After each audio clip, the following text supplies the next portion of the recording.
The Carthene pride gathered at the river's edge as they did every migration cycle, their massive forms creating shadows that stretched across the crimson sands of Theta Proxima IV. They were apex predators, 3 meters tall when standing upright, covered in obsidian scales that could deflect plasma fire, with claws that could rend starship hull plating. For 6,000 years they had dominated this sector of space, and their warrior culture reflected that supremacy. Mira stood among them, barely reaching the chest height of the smallest adult.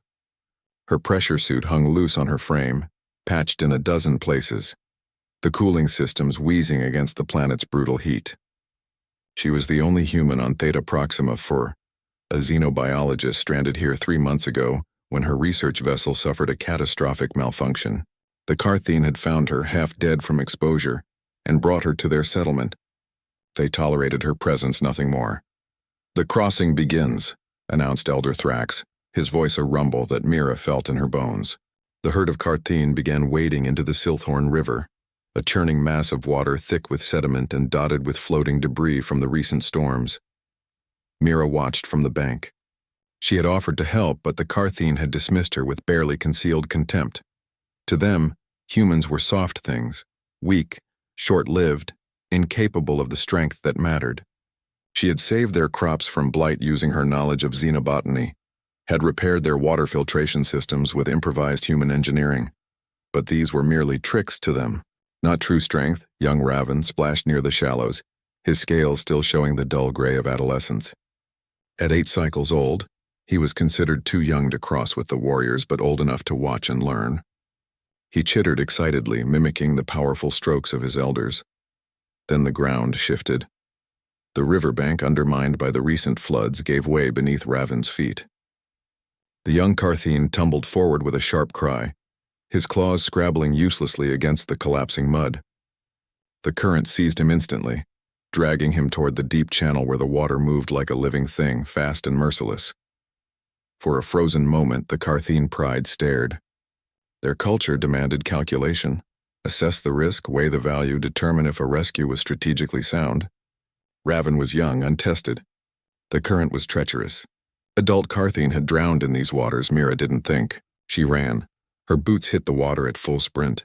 The current tried to claim her immediately, but she dove forward, her smaller size and different physiology allowing her to slip beneath the surface turbulence. Her suit's failing system screamed warnings that she ignored. Through the murky water, she could see Raven tumbling helplessly, his young body not yet strong enough to fight the river's pull. She kicked harder, her lungs burning. Her hand closed around his forearm and she pulled him against her chest, wrapping both arms around him. He was heavy, far heavier than any human child, and the current wanted them both now. Mira's legs found the bottom and she pushed upward with everything she had. They broke the surface. Raven coughed and gasped, his claws instinctively digging into her suit, puncturing the fabric.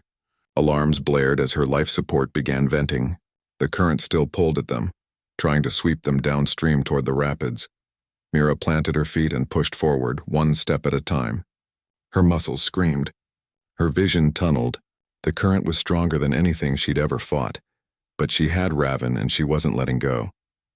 "Not for anything. Hold on," she gasped, though she wasn't sure if she was talking to him or herself. She stumbled, nearly went under, but somehow found her footing again. Another step, another. The bank seemed impossibly far away. Her suit's temperature regulation failed completely, and the heat struck her like a physical blow. But then massive hands seized her arms. Thrax and 2 other warriors had entered the water, and they pulled her and Raven onto the bank with irresistible strength. Mira collapsed onto the sand, her chest heaving, her suit's systems completely dead. Without functioning cooling, she had perhaps 5 minutes before the heat killed her. She felt Raven pulled from her arms. Through blurring vision, she saw the young Carthene coughing but breathing, surrounded by his family. She had done it. He was safe. "Someone help her." Raven's voice cut through the chittering crowd. "Please, she's dying." Elder Thrax knelt beside Mira. For a long moment he simply stared at her with those golden, slit-pupil eyes that had always regarded her with such dismissal. Then with deliberate slowness he lowered his massive head until his horned brow touched the sand beside her.